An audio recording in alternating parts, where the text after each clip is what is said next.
क्या चिराग पासवान को लोकसभा चुनाव में नुकसान होने जा रहा है? क्या चाचा भतीजे की झगड़े की वजह से पार्टी जो कुल मिलाकर 6 सांसद जीती थी 2014 के चुनाव में, वो अब 50% सीट भी जीतती हुई नजर नहीं आ रही?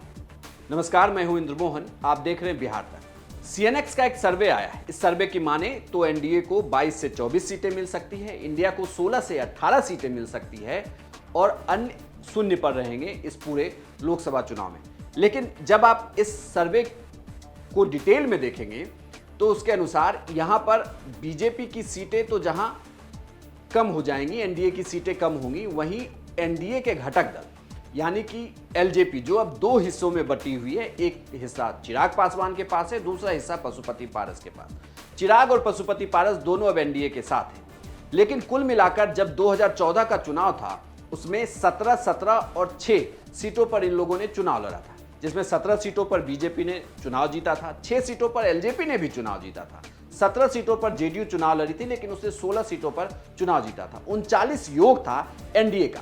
लेकिन इस बार अब सीएनएक्स का सर्वे ये कहता है कि एलजेपी सिर्फ 2 सीटें वहां पर जीतेगी, यानी कि जो पार्टी एक साथ थी, यानी कि जब चिराग की अगुवाई में वह पार्टी चुनाव लड़ रही थी तो उसने 6 सीटों पर चुनाव जीता था, लेकिन इस बार वह सिर्फ 2 सीटों पर ही चुनाव जीत पाएगी, यानी कि 4 सीटों का उन्हें बड़ा नुकसान होता हुआ दिख रहा है। तो क्या ये माना जाए कि परिवार की कलह की वजह से पार्टी में दिक्कत होने वाली है, यानी कि पार्टी के जो कैंडिडेट चुनाव लड़ेंगे उनके लिए मुश्किल होने वाली है सीट निकालना, क्योंकि इसमें से 2 सीट तो ऐसी है जिसपे चाचा और भतीजे ही आपस में चाचा भतीजा आपस में चुनाव लड़ रहे होंगे। चाचा भतीजा उस सीट पर उनकी दावेदारी है। जमुई से सांसद हैं चिराग पासवान और हाजीपुर के सांसद हैं पशुपति पारस। पशुपति पारस फिलहाल केंद्र में मंत्री भी है।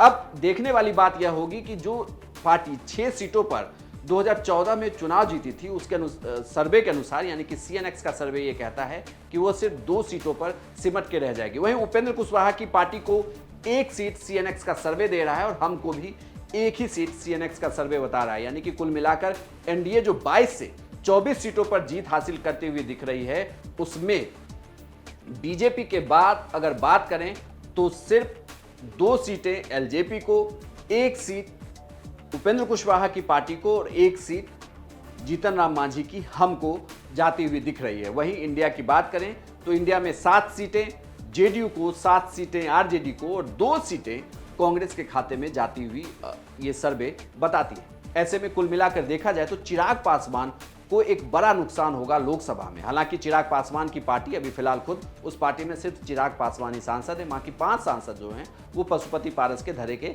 साथ हैं। दोनों एनडीए का हिस्सा हैं। दोनों, ये कहा जा रहा है कि बीजेपी चाहती है कि दोनों एक साथ 6 सीटों पर मिलकर फिर से चुनाव लड़ें, या तो दोनों पार्टी को एक साथ मर्ज करें और एक साथ ही चुनावी मैदान में उतरें, या अलग अलग भी उतरते हैं तो उनके हिस्से में 3-3 सीटें दी जाएगी और उन 3-3 सीटों पर ही वो चुनावी मैदान में उतरेंगे। लेकिन सीएनएक्स का सर्वे ये बताता है कि सिर्फ 2 ही सीटों पर एलजेपी का धरा जो है वो चुनाव जीत पाएगा। आपको यह जानकारी कैसी लगी हमें कमेंट बॉक्स में लिखकर जरूर बताइएगा और बिहार की तमाम खबरों के लिए देखते रहिए सिर्फ बिहार तक।